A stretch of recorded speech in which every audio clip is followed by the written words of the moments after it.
Bonjour à tous et bienvenue dans cette nouvelle vidéo de fans du polar, consacrée aujourd'hui à 10 grands auteurs de la littérature policière.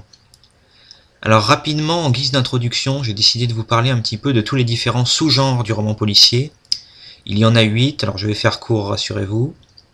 Sachez qu'il y a d'abord le roman à énigmes, qui est personnellement mon sous-genre préféré. C'est là qu'on trouve les mystères en chambre close, les faux alibis, les super détectives beaucoup plus intelligents que la police. Ensuite, vous avez le roman noir, qui, pour faire simple, est né au cours des années 30 aux États-Unis pour faire ressortir la réalité de l'époque en termes de violence, gangsters, mafia, corruption policière, cherchant ainsi à représenter, à dépeindre la société telle qu'elle était, sous son aspect le plus noir. Troisième sous-genre, le roman à suspense ou thriller. Bon, là je pense que vous le savez tous, il s'agit de ces histoires où on est dans une course contre la montre, ou alors qu'on suit l'angoisse d'un personnage, quelquefois il peut s'agir d'une femme victime de harcèlement, ou on peut vivre l'histoire à travers un tueur en série et sa folie, ou à travers l'enquêteur qui essaye de démêler une série de meurtres pas toujours évidentes. On trouve aussi comme sous-genre le polar historique. Alors là c'est très simple, il s'agit d'un polar qui se passe à une autre époque que celle à laquelle il a été écrite. On en trouve énormément qui se situent dans l'Antiquité, à l'époque des Égyptiens ou des Romains accessoirement. Beaucoup au Moyen-Âge aussi, notamment les enquêtes du moine Cadfael. Ou à la Renaissance, ou pourquoi pas sous les grands rois, le roi Soleil Louis XIV, pendant la Révolution sous Louis XVI. Et on pourrait comme ça citer toutes les époques. Ensuite, assez facile aussi, le polar humoristique. C'est tout simplement une histoire policière dans laquelle on s'amuse à intégrer de l'humour, satire, gag, quelquefois d'ailleurs, l'humour prime sur l'intrigue. En ce qui concerne le polar pour la jeunesse, là aussi c'est extrêmement simple, retenez simplement que généralement les détectives dans ce genre d'histoire sont des enfants ou des adolescents, que la fin est presque systématiquement heureuse, et qu'on a rarement des enquêtes pour meurtre, mais plus généralement des histoires plus gentilles, enlèvement, escroquerie, cambriolage, agression, mais jamais rien de bien dramatique. Ensuite, il y a aussi le roman dit de procédure, alors qui là aussi cherche à faire ressortir le côté réaliste de notre système judiciaire, ou en tout cas de tout ce qui est les lois, les législations, le véritable travail de la police, les rapports à taper, les expertises scientifiques, et bien d'autres choses encore. Et pour finir, nous avons le roman d'espionnage, avec des histoires pourquoi pas un petit peu à la James Bond, agent double, infiltration chez l'ennemi, les microfilms dissimulés dans les semelles de chaussures, et autre chose du même genre. Bref, cette courte introduction, c'était pour vous dire que le genre policier est vraiment gigantesque, qu'il contient plusieurs sous-genres, qu'il y a je ne sais pas combien d'auteurs au monde, et que j'ai choisi de ne vous parler que d'une petite dizaine d'entre eux assez rapidement. Petite précision importante, quand vous verrez un astérix à côté des œuvres indiquées, c'est qu'il s'agit pour moi d'œuvres de génie. Et pas uniquement pour moi d'ailleurs, elles sont généralement considérées comme des œuvres géniales par les critiques eux-mêmes, et par les lecteurs eux-mêmes, faisant partie des œuvres les plus publiées au monde. Alors, pour nous simplifier les choses, j'ai choisi de mettre les auteurs par ordre chronologique. On va donc commencer par des personnes qui sont actuellement décédées, pour en arriver à des auteurs plus récents, qui écrivent encore à l'heure actuelle. Et on démarre tout de suite avec Gaston Leroux. Alors, Gaston Leroux est un auteur surtout connu pour le personnage qu'il a créé de Rouletabille, un journaliste qui mène des enquêtes, généralement assez rocambolesques, et qui enquête sur des mystères pas toujours évidents. Il est principalement connu pour avoir écrit Le mystère de la chambre jaune, qui doit être le plus connu, ou en tout cas un des plus connus mystères en chambre close de tous les temps. Alors évidemment, quand on le lit aujourd'hui, le style de l'auteur peut paraître un peu vieillot, mais au moins ça se lit facilement, les histoires sont assez prenantes. Généralement, il introduisait une bonne dose d'humour, et la demi-douzaine d'ouvrages que j'ai lus de lui m'a beaucoup plu. Alors pour la lecture, je vous recommande les deux romans suivants. Pour le coup, Le mystère de la chambre jaune, qui est culte, et sa suite, Le parfum de la dame en noir. Parce que beaucoup ne le savent pas, mais oui, Le mystère de la chambre jaune a une suite, avec bien sûr une nouvelle enquête, un nouveau mystère, mais quand même pas mal de raccords avec l'enquête précédente, et notamment des réponses aux questions qui avaient pu être laissées en suspens. On enchaîne avec un deuxième auteur qui a aussi débuté sa carrière au XIXe siècle, le très grand Sir Arthur Conan Doyle, créateur de Sherlock Holmes, qui reste le détective numéro 1 connu sur la planète, et peut-être aussi un des plus appréciés. Alors pour le coup, Conan Doyle était davantage un novelliste qu'un romancier, même s'il a écrit un certain nombre de romans, mais concernant la littérature policière, il n'en a écrit que 4, et énormément de nouvelles, toutes mettant en scène Sherlock Holmes, et relatées la plupart du temps par son ami le Dr Watson. Alors pour le coup, je connais une grande partie de l'œuvre de cet auteur, que j'admire beaucoup encore aujourd'hui. Aussi, faire une sélection des lectures à vous conseiller n'a pas été évidente. J'y suis quand même arrivé, je me suis limité à 2 de ses romans. Le Chien des Baskerville, qui est le plus connu et sans doute aussi un des plus adaptés au monde, et Le Signe des 4. Pour les nouvelles, ma foi, je vous recommande les 3 suivantes. La Bande mouchetée, qui, pour les intéressés, est un mystère en chambre close. La Crinière du Lion et Les 5 pépins d'orange. Toutes ces histoires, sans exception, sont très originales, assez inattendues dans leur dénouement, et le style de cet auteur reste très agréable à lire encore aujourd'hui. Allez, on va quitter le 19e siècle et passer au 20e, avec une très grande dame, s'il vous plaît, Agatha Christie. Alors, Agatha Christie est peut-être un de mes auteurs de prédilection, même si un peu moins aujourd'hui puisque je me suis mis à des lectures plus récentes, mais c'est avec elle que j'ai découvert l'univers du roman policier. Mon tout premier roman policier a été un Agatha Christie. Cette femme était un auteur tout simplement génial, puisqu'elle arrivait à écrire des histoires de manière simple et entraînante, tout en créant des scénarios assez complexes et au dénouement systématiquement très inattendu. Et pour ne rien gâcher, son œuvre est gigantesque, puisqu'elle a écrit un total de 66 romans, dont 33 avec son personnage principal, Hercule Poirot. À ça vient s'ajouter plus d'une centaine de nouvelles, ainsi qu'un assez petit nombre de pièces de théâtre. Encore une fois, donc, il y a de quoi faire, puisque l'œuvre est très volumineuse.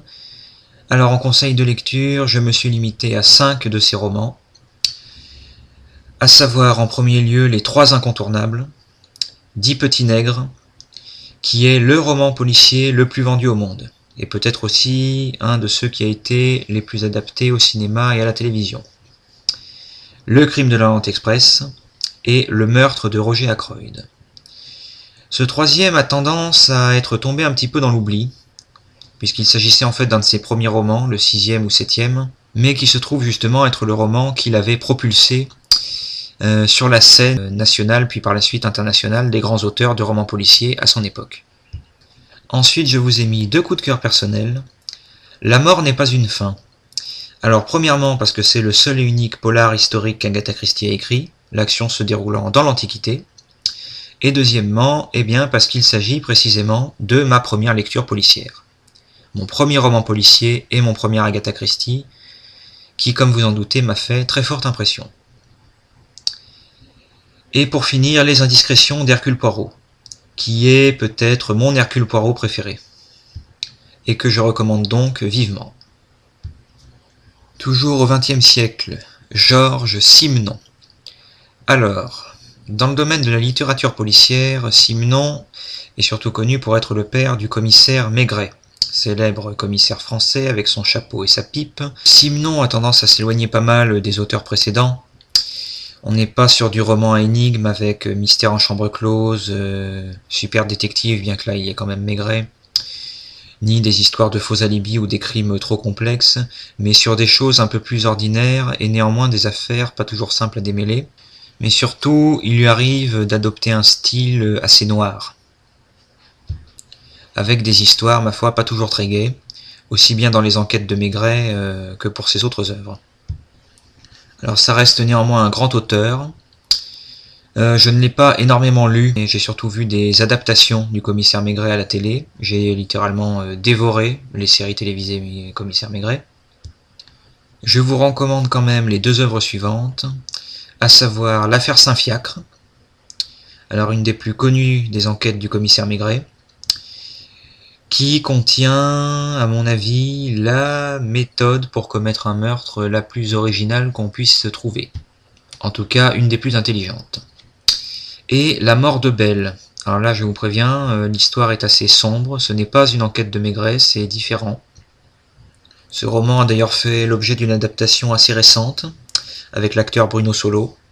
Il est bien écrit, le suspense y est bien entretenu, donc je le recommande, même si malheureusement l'histoire n'est pas très gaie. Mais en même temps, est-ce qu'il existe une histoire de meurtre qui soit gaie? Théoriquement non, même si certains auteurs abordent ça avec beaucoup d'humour. C'était le cas de Gaston Leroux notamment. Bien, maintenant j'aimerais vous parler d'un auteur qui est tombé dans l'oubli, enfin en partie tombé dans l'oubli, et je ne comprends pas trop pourquoi, puisque c'était un auteur génial, très connu à son époque, John Dickson Carr. Alors, John Dickson Carr était un auteur adepte du roman à énigmes, et tout particulièrement un maître de la chambre close. Voilà, avec une victime découverte dans une pièce fermée de l'intérieur, ou d'autres genres de crimes impossibles, comme un cadavre au milieu de la neige, sans aucune empreinte de pas autour. On trouve ce genre de mystère dans la quasi-totalité de ses romans, ce qui me fait dire que c'était quand même quelqu'un d'intelligent, puisqu'il arrivait à imaginer énormément de choses différentes, avec systématiquement différentes solutions également. Et rien de trop complexe ou farfelu, mais justement des choses simples. Tellement simples que finalement on n'y pense même pas. À noter que ses œuvres étaient connues et appréciées entre autres d'Agatha Christie elle-même. Ce qui est quand même, il me semble, la preuve que ce monsieur écrivait des choses qui valaient la peine d'être lues. Alors, je n'ai lu que quelques-unes de ses œuvres, je vous recommande quand même les suivantes. La Chambre ardente, qui est certainement son œuvre la plus connue et à mon avis la plus méritante. Si je devais faire un top 10 ou un top 20 des meilleurs romans policiers, elle y aurait sa place. Ensuite, Trois cercueils se refermeront. Alors, ouvrage que j'ai adoré personnellement, puisqu'il tourne entre autres autour d'un mystère en chambre close, et en plus de ça, il y a un chapitre entier dans lequel un personnage fait tout un exposé sur les chambres closes, et notamment leurs différentes solutions, ce qui est très jouissif quand on est amateur du genre. Et pour finir, Les yeux en bandoulière, un roman dans lequel un meurtre est commis sous les yeux de témoins, et même filmé par une caméra. Et tout ça sans qu'on comprenne ce qui s'est passé. J'avoue m'y être arraché les cheveux et m'être laissé berner, non seulement pour ce roman, mais également pour les deux précédents d'ailleurs. Dickson Carr était sans conteste un grand auteur, malheureusement aujourd'hui il ne fait plus partie des auteurs considérés comme les classiques de la littérature policière, en tout cas chez nous en France, contrairement à Agatha Christie ou Gaston Leroux. On va passer à Pierre Boileau maintenant. Alors, il est surtout connu pour avoir écrit la série des enquêtes policières du détective Sans atout, plutôt orienté pour la jeunesse, mais moi je voulais surtout vous parler de lui à cause de ce livre qu'il a écrit, 6 crimes sans assassin. Alors, pour ceux qui comme moi adorent les mystères en chambre close, ce roman est génial. Pour la simple et bonne raison qu'il contient 5 et non pas 6 mystères en chambre close, parce que le premier est un double crime. Les solutions sont extrêmement simples, et pas forcément déjà utilisées, en tout cas à l'époque où il l'a écrit. Il bannit toutes les solutions farfelues, passage secret, une astuce pour verrouiller une issue de l'extérieur ou encore un mécanisme infernal dissimulé dans le mur, et nous livre un roman avec un mystérieux tueur en série qui commet systématiquement ses crimes en chambre close et rend la police complètement dingue. Un peu comme dans l'œuvre de Conan Doyle, on suit l'histoire au travers d'un narrateur qui n'est autre que le meilleur ami du super détective de l'histoire, le nommé Brunel. Ça se lit vite et bien, et en plus c'est un auteur français bien de chez nous, alors autant en profiter. Je ne m'attarde pas plus sur cet auteur pour vous parler du suivant, Mary Higgins Clark. Alors je pense qu'un certain nombre d'entre vous doivent la connaître puisqu'elle est quand même assez célèbre.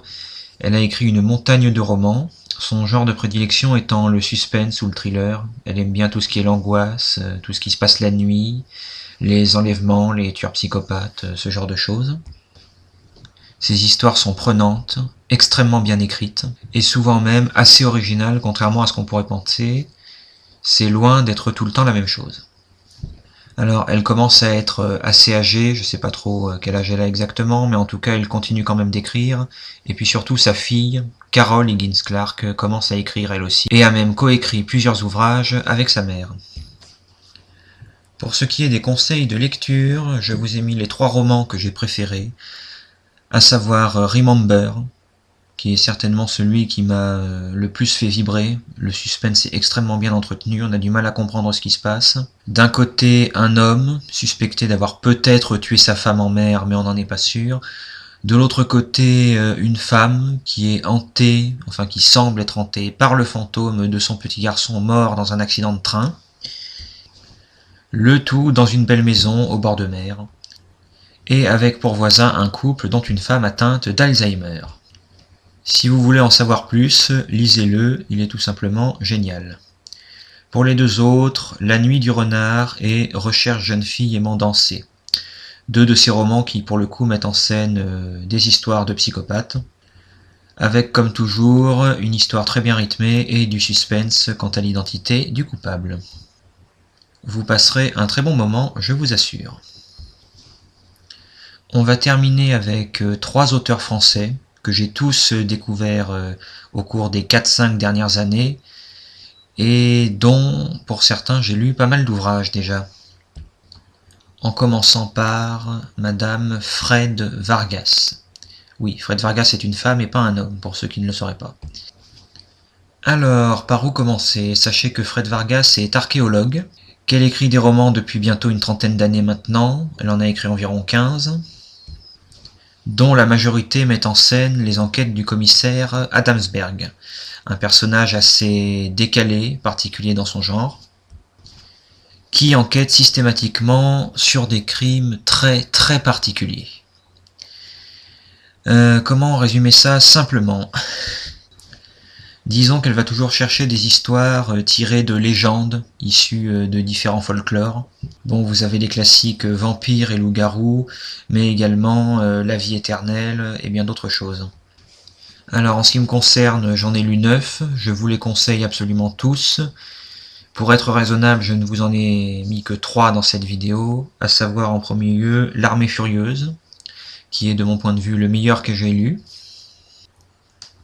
Pour faire simple, l'enquête tourne autour d'une série de meurtres liés aux visions qu'une femme a eues de l'Armée Furieuse, je vous laisserai découvrir ce que c'est en lisant le roman, et sont soupçonnés entre autres les enfants d'une famille assez bizarre, dont un qui mange des insectes, un qui se croit fait d'argile, et un qui arrive à faire des phrases à l'envers, avec donc les mots mais aussi les lettres complètement dans le désordre. Ça fait rêver. Pars vite et reviens tard se situe à Paris, où encore une fois semble agir un mystérieux tueur en série qui, a priori, a trouvé le moyen d'inoculer le virus de la peste à ses victimes. Et Sous les vents de Neptune, où un tueur en série opère dans toute la France pendant plus d'un demi-siècle, en utilisant pour arme un trident. Ce 3e roman est vraiment bien d'ailleurs, puisque les policiers français vont faire un petit séjour au Canada, et rencontrent donc leurs homologues canadiens, ce qui promet des passages assez réjouissants. Et en plus, outre l'identité du tueur, la question de son existence est sans arrêt soulevée, puisque les crimes sont systématiquement espacés de plusieurs années, et qu'en plus, 3 trous dans le ventre, bon, c'est une signature finalement assez faible, pour affirmer qu'il existe bel et bien un tueur en série. Jean-François Parrot, qui pour le coup est un auteur de polar historique, qui se situe à l'époque de Louis XV, puis à celle de Louis XVI, et raconte les enquêtes de Nicolas Le Floch. Peut-être que certains d'entre vous l'ont déjà lu, ou connaissent la série télévisée qui en a été tirée. Alors, ce n'est pas mon auteur préféré, parce que je trouve ses romans quelquefois un petit peu ardus. Néanmoins, ils sont extrêmement bien écrits, extrêmement bien documentés, et les enquêtes elles-mêmes sont assez originales et très bien imaginées. Je vous en recommanderai 2, Le Noyé du Grand Canal et Le Sang des Farines. Je n'en dis pas plus, et on en arrive au dernier auteur de cette vidéo, Michel Bussy. Alors, j'ai découvert son existence il y a peut-être 2 ou 3 ans environ, et je n'ai lu pour le moment que 2 de ses 10 romans, mais le premier a suffi à me convaincre que j'avais affaire à un véritable génie. Un génie du polar et un génie de l'écriture. Encore une fois, je ne suis pas seul à penser ça, Michel Bussy est déjà connu à l'international, alors qu'il écrit depuis finalement moins d'une dizaine d'années. Son meilleur roman, qui est d'ailleurs le meilleur polar français de l'année 2011, s'intitule Nymphéa Noire. Alors, je vais éviter de trop vous en parler pour ne pas vous révéler des éléments importants. Sachez qu'il se passe chez nous en France, dans le petit village de Giverny, où un meurtre, même plusieurs meurtres sont commis, et il est très difficile de faire le lien entre tous ces crimes. L'histoire tourne autour de 3 personnages féminins, une fillette nommée Fanette, une femme plus âgée institutrice nommée Stéphanie Dupin, et une vieille femme, très étrange, dont on ignore les motivations, et qui a l'air d'être au courant de tout ce qui se passe, et dont on ignore également l'identité. On suit également l'histoire au travers d'un 4e personnage, l'inspecteur de police qui est chargé de mener l'enquête sur le premier meurtre. Si vous ne devez lire qu'un seul ouvrage de Michel Bussy, lisez celui-là en priorité. Et je vous recommande également le 2e, que j'ai lu, Un avion sans ailes. Alors oui, c'est bien E2LE et pas AILES, parce que c'est un jeu de mots. Ce roman raconte l'histoire du crash d'un avion au cours duquel un bébé de 3 mois est retrouvé miraculé. Seulement voilà, les parents sont morts et les grands-parents de 2 familles se disputent le bébé puisqu'ils étaient 2 à bord de l'avion. Ça se passe dans les années 80, donc pas de test ADN. Et l'histoire finalement reste un mystère pendant de longues années. De plus, un détective privé, engagé pour résoudre cette affaire et qui a passé 18 ans dessus, finit par trouver la mort, assassiné. Ce roman nous offre donc une histoire très originale et avec un double mystère.